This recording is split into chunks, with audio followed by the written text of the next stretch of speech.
I'm first going to choose it on a dichotomy structure theorem for the resilience problem. Thanks for being here, for the invitation. And this is a joint work with Wolfgang Adebauer, Neil Immerman, and Alexander Milieu. And I'm going to talk about the resilience problem today, but actually, what I'm interested in knowing how to change your mind. What is the complexity of changing your mind? So imagine a world where we could selectively delete memories from our brain, and by doing that, we could change someone's belief or opinion. It doesn't need to be memories, it could be some information from the brain. Would you be interested in knowing how difficult it is, given that you have a specific target, right? There's a particular belief or opinion that I wanted to delete. I think a lot of people would be interested in this right today, right? So this is what we investigate. However, as a computer scientist, I'm not going to be poking people's brains, and I'm going to do this in a more simpler and ethical scenario. So I'm going to be talking about this problem in the database context. So I'm going to be thinking of the brain as databases. The opinions and beliefs would be the query answer, and the deletion of memories is the deletion of tuples. So more formally, this is what I'm doing. I'm going to fix a query, and then I ask what is the, given a database, I'd like to know what is the minimal number of tuples that I delete from this database in order to change the query answer from true to false. I'm going to be dealing in general with Boolean queries, but I could also think of non-Boolean queries. And this would be the problem of deletion propagation, if you are familiar with that. So let's just see an example of a query here. So in this query, I have relation V joining with relation E. This is the data log notation. The existential quantifiers are all implicit here. And the question would be, what is the complexity of resilience for this query? If you think about it, this is just the edge relation in a graph. So the database could be seen as a graph where I have V being the set of vertices, and if there is an edge, there is the tuple in this relation E. So the resilience problem for this query is actually the same thing as this vertex cover. So if the query is true, it means that there is at least an edge in this database or graph. And in order to make it false, I need to get rid of all of the edges. Let's put it this way, or all of those assignment of values that make the query true. So I just need to find the minimal number of vertices to delete. Therefore, the resilience of this query is NP-complete. Okay, are you clear from now? Okay. So first thing is that resilience is NP-complete in general, right? In this talk, I'm going to be talking about a specific class of queries, which are conjunctive queries without self-join. Here, we actually have a self-join, so we're not going to be dealing with queries of this type. And what I mean by self-join is that I have a relation appearing repeated in this query, so it's joined with itself. I'm going to call the set of deleted tuples the contingency set. And I'm also applying this particular restriction on the database. So I have endogenous and exogenous tuples or tables. What does that mean? So for the purposes of finding the contingency set, I'm going to just be looking into endogenous tuples, because it might be that I don't have access to certain tables in the database, right? They are forbidden for me to touch. I can't delete anything from them. So for the purposes of the problem, I wouldn't be looking to them in order to find the contingency set, so I consider them exogenous. And then you'll see later that's going to influence on how the complexity of the problem goes. So I'm going to show you two queries here, and start from there. I will lead us to the dichotomy theorem. So I'm going to look into the queries actually not from the data log representation, but I'm going to represent them as hypergraphs, actually dual hypergraphs. So here, for each relation, I'll have an atom, and the variables that occur in each relation are going to be the hyperedges. So here I have this query that, coincidentally, we call triangle query, and the one on the right, it's called the tripod query. And the question, again, is, what is the complexity of resilience for those queries? So I'm going to tell you right away, they are both NP-complete, and I'm going to show you reductions to prove the NP-complete of each of them. So first, I'm going to show that the triangle query is NP-complete by a reduction from the three-stat problem. So you know the drill. I have a formula with like m clauses, and I have n variables, and I want to build this database such that for a certain k that's going to depend on the formula, if the formula is satisfiable, I will have a contingency set of up to that size, and vice versa. So here, let's go and see again, like look at the query, the triangle query again, and I wanted to design this database such that I can find this contingency set of exactly that size.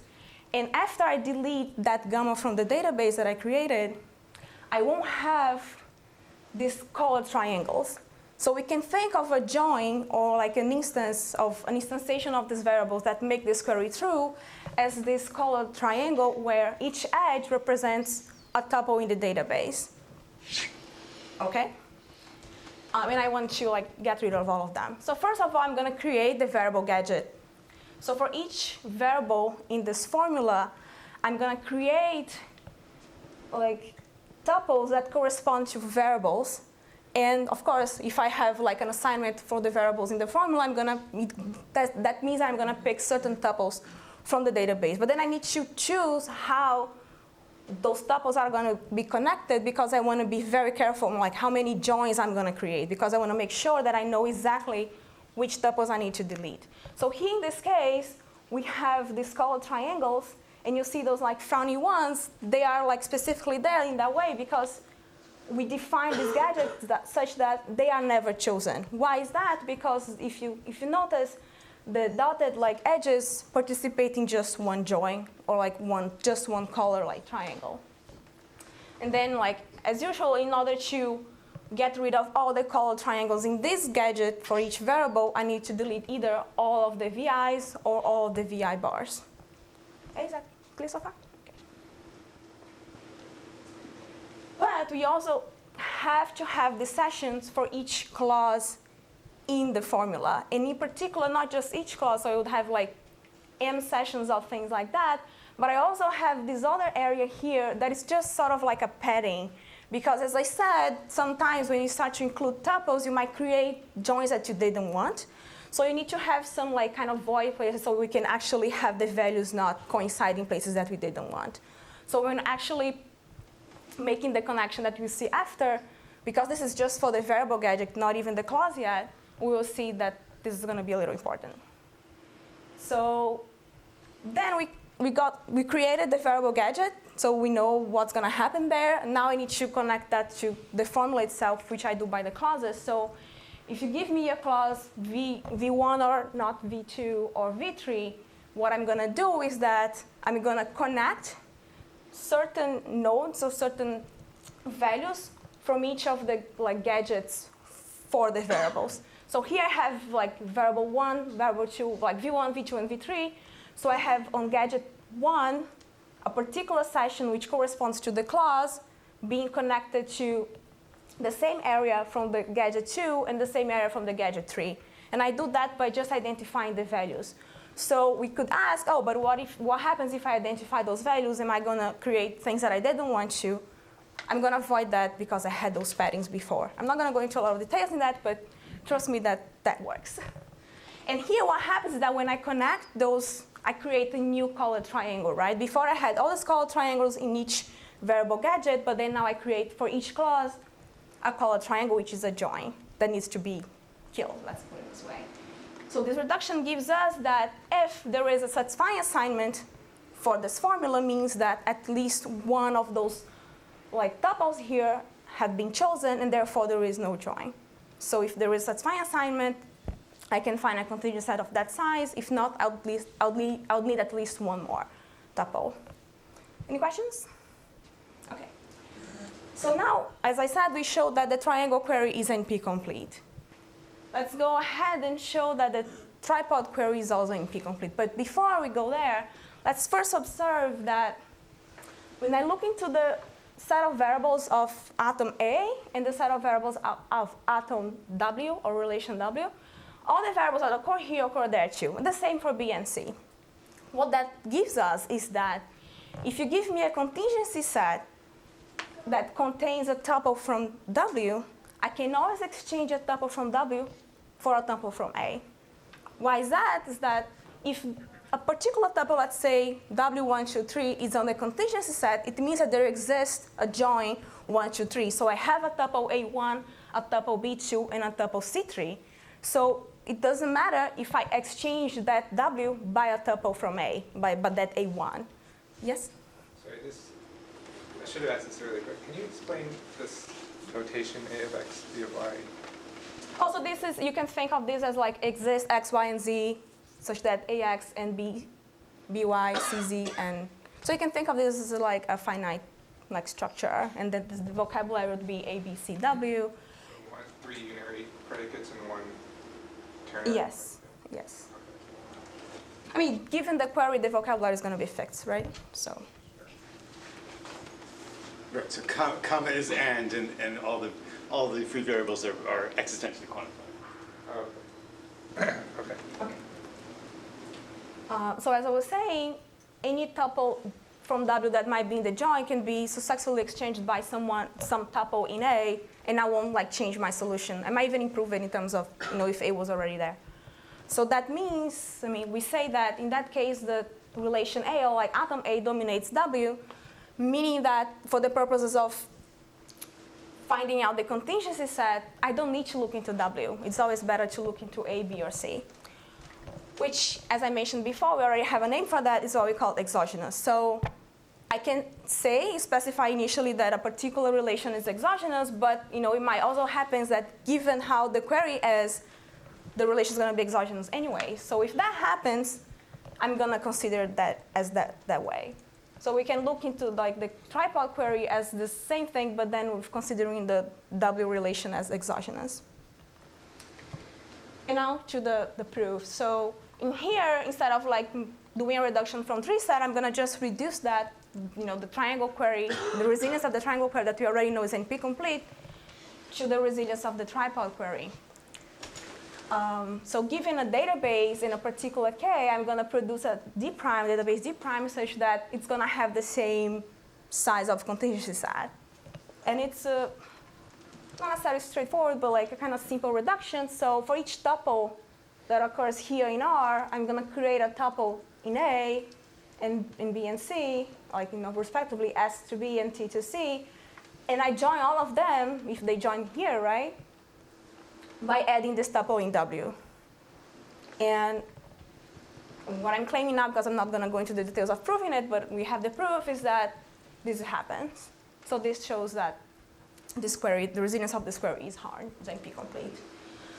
So after we had those results, we thought, okay, what do those queries have in common, if anything, in terms of like their structure? And we find out that they actually have what we call a triad as a common factor. So a triad is any set of 3 endogenous tuples. That's an important trait, because if it was exogenous, it doesn't matter for our solution, right?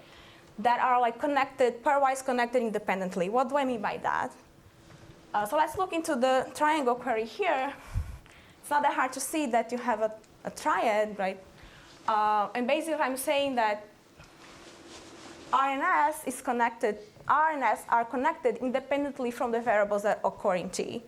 And the same happens for T and S, and the same happens for R and T. And because this is the case, then I can say that R, S, and T is a triad. The same thing goes for the tripod query, which is a little different though.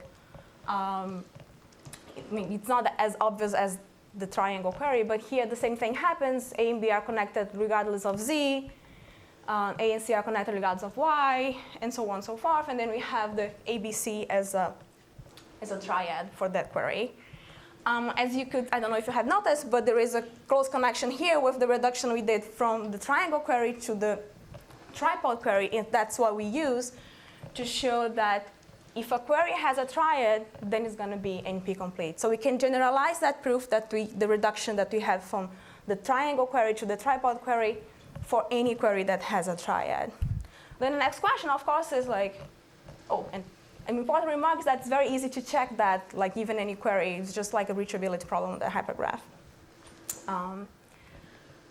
But then, okay, not all the queries have triads, right? Like, you can think that. What happens to their complex in that case? So let's first look into the very obvious non-triad case, which would be what we call a linear query. So we call this query linear here because we can draw the hypergraph and the hyperedges are like convex. But there is also another like definition that is equivalent, that is like I can just arrange the atoms in the query in a way that the variables all occur together. If you remember the triangle query, I couldn't do that because every time I tried to put some variables together, some other variable would appear like separated. And one thing that we know is like proved by Melio et al. In 2010 is that for self-join-free conjunctive queries, if the query is linear, then the resilience of this query is going to be in polynomial time. And it's like a very nice reduction to network flow. I can, given a query in the database, I can construct this this graph and the network flow in that. The max cut in that graph is going to be the minimum contingent set for the query. But then let's look into like an interesting example. So this query, it's almost the triangle query, but it's called the rat query. And the only difference now we have this particular A here. So we have this AX. So you might have imagined that then now I have something similar happen here that what happens for the tripod query, right, when I had the domination going on. And indeed, the resilience of this query is polynomial time. And as I mentioned, what happens here is that A dominates T and R. Let's just go back here. I have that, A dominates R and A dominates T because they contain X. And therefore, from what I said before, R and T are effectively exogenous. Therefore, I don't have left 3 endogenous atoms to create the triad. So this is linear, not linear, sorry, it's polynomial. But that doesn't say exactly how can I show that this is actually polynomial, and the gist is that if I cannot find a triad in this query after I found all the tuples of all the relations that are exogenous, I can actually reduce this query to a query that is linear, and therefore, because we know that for linear queries, the resilience is polynomial, it's going to be a polynomial for that query as well. So that leads us to our first dichotomy result, which says that for self-join-free conjunctive queries, given its normal form, if its normal form has a triad, then the problem is NP-complete, and if it does not have a triad, it's in polynomial time. And there is nothing in between. So from here, what we also did was to consider functional dependencies to see how that could change the problem. So just an example here for the tripod query again, this is a database, and if I now consider this functional dependency on W, meaning that X determines Y, that database that I had before no longer is valid because it does not satisfy the condition that X needs to determine Y. So as one can think, functional dependencies will constrain the databases we can consider. And as usual, if I'm constraining my input, I can ask again, is this going to make my problem easier? And the main question for us was, are there going to be any NP-complete problems remain, or is an NP-complete query going to become polynomial? And also, how can we capture this restriction that the functional dependency implies? So what we do here is that we transform the query based on this data, on the functional dependencies. And we do that by what we call induced rewrites. So I'm just going to show in this example that we have. So here we have the tripod query, and we have the functional dependency X determines Y. So what we can do is that, given that everything joins, if I know that X determines Y here on W, I also know that for the purpose of the tuples that join, it's going to be true here for the X that occurs in A. So I can just augment my relation with this extra column and say that A also contains Y now. And as we saw before, if I look just to this query, what I can say is that B now dominates A. So I actually have just to B and C as the endogenous relations, and indeed the problem now. And then, so this is the first step, and then the second step would be, does does the induced rewrite capture completely the restriction of the functional dependency? Because, of course, this is not the same problem as this, right? If I consider the functional dependency, it might not necessarily, because it's a restriction of the database, it might not mean that when I get rid of that, then I can just look to any database. But actually, we were able to prove that we can just get rid of that. And indeed, for this case here, the resilience of the tripod query with this particular functional dependency is polynomial time. So now it's going to be a little like, it's like, so that's how we define the induced rewrite. So I have a query, and I have a set of functional dependencies, and I'm going to add variables, like the variables that occur on the right-hand side of the functional dependency to each atom that have all of the variables on the left-hand side. And I do that until I reach a fixed point, and I can't do anything anymore. And that query we call the closed query. So if I have a query and a set of functional dependencies, after I apply all the possible induced rewrite, I obtain Q star, and that's what we call the closed query. And what we show is that all those three problems are equivalent. So if I have the functional dependency and apply the induced rewrites, these are equivalent. And again, the thing that is a little more tricky is, okay, we can actually get rid of the functional dependencies, meaning that the induced rewrite completely captures the restrictions that the functional dependency imposes on the database. Which leads us to the second dichotomy theorem, which just says that after I have done all these things, after I have applied all the induced rewrites to my query, I can just use the same thing from before. So if my closed query has a triad, then the problem is NP complete. And if it does not have, then it is in polynomial time. So one of the interesting things that came up into this work is this notion of triads, that we are trying to figure if it is like robust enough to deal with other problems as well. I didn't mention this before, but the problem of resilience is very closely related with vertex cover and hypergraphs, because if you give me a query and you give me a database, I can construct this hypergraph, and then the vertex cover there is going to be the contingency set. So there is this question also if can we find something about triads and hypergraphs and try to make a connection over there. But apart from that, we have some other open problems. So as I mentioned, we're not dealing with self-joins so far. So we're not thinking of queries like the Vx, Exy, Vy query. And that's what we actually have been working on. And I can tell you that the triads can say something about those queries as well. So we can actually characterize some hard instances when you think in terms of triads, but it doesn't seem to be enough yet. It might be, but we haven't been able to find. In particular, because we don't know exactly how the notion of domination goes when we have self-joins, and also linear queries don't necessarily are easy. I mean, actually, this query that I showed in the beginning, it's an example of that. We also would like to look into the deletion propagation, which is equivalent to this problem, but then we have two, two flavors of the deletion propagation problem. So we have a flavor where, the deletion propagation problem, just to say, is the same idea. I have a view, and I want to change the view. I want to delete some tuple from the view. In order to do that, I need to delete some tuple from the database, and I want to know either what is the minimum number of tuples from the database in order to delete the tuple from the view, or what is which tuples from the database I delete in order to minimize the side effects on the view. If I want to, so the idea is do I want to preserve the view, or do I want to preserve the source, the database? So our case is the case where we want to preserve the source. There is some work done already on the case of wanting to preserve the view, but also they just deal with self-join free queries. They do exactly, not exactly, but yeah, they cover the same queries that we cover here, but they also don't know what to do with self-joins. And in a step ahead even, given that we have a dichotomy, as you know, it's an interesting phenomenon for problems.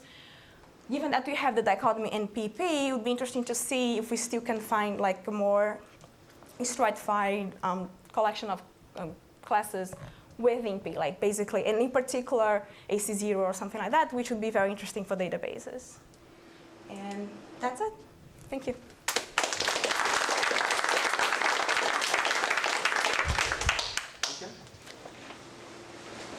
So I just wanted to ask you about the work of Kimmelfeld and others. You mentioned there is another paper by Kimmelfeld, Vondrak, and Woodruff. And there they, first of all, are the two problems, you said they're equivalent, but if they're equivalent, why don't you inherit the dichotomy theorem from them? So they are not equivalent. What I'm saying is that, so the resilience problem is equivalent to the deletion propagation with the source side effect. Yes. And they focus on the view side effect. So they are like, they want to minimize how many, because imagine this, if I'm deleting a tuple from the view, it doesn't necessarily mean that I will have a solution that is free from side effects. So I might delete other like tuples from the view that I didn't want to. They want to minimize that. And what we're like looking to minimize is the changes on the database. So it's like, they're not equivalent problems, therefore their dichotomy doesn't apply to us. I know it doesn't apply. I was asking whether it's a reduction of one dichotomy to the other. That's a slightly different question. But Okay, sorry, yeah. the real question I want to ask is the following. In the paper, that's VLDB 2013, I think, they proved the trichotomy theorem. Yes, yes. And the trichotomy was that really you are dealing with an optimization problem. And for the NP hard cases, they looked at approximation properties. Yes. And already we saw your first example involved the vertex cover, which is constant approach. Yes. Do you have such a trichotomy theorem about the approximations? We don't have like yet, but it's definitely something we'll be looking to it. And yeah, we have strong, in particular because our problem is very related to the vertex cover and hypergraphs, we do think that we could be able to find like interesting approximations. I don't know if, because in his case he has like hard to approximate and like things that he actually can approximate, and then the polynomial case. Yeah, I don't. My sense is that we don't have a trichotomy here, but that we would have like interesting like approximations. Are there further questions? So, I mean, I just have a comment for maybe for the rest of the meeting, that they're really, with the they're really interesting issues in the self-join one that you're working on now. I guess you didn't have time to mention them, but there are some symmetry issues. Since you both missed both the bootcamp and the previous workshop where we have a whole day on probabilistic databases, exactly this difficulty of self-joins comes up. In the dichotomy theorems for probabilistic databases, they are much harder if you have self-joins. And when it comes to inconsistent databases, the self-joins are wide open. While we have dichotomy theorem for consistent query answering over inconsistent databases for combining queries, right, without self-joins. So the presence of self-joins is very difficult. Yeah, this is what we found out. Really interesting. Yes.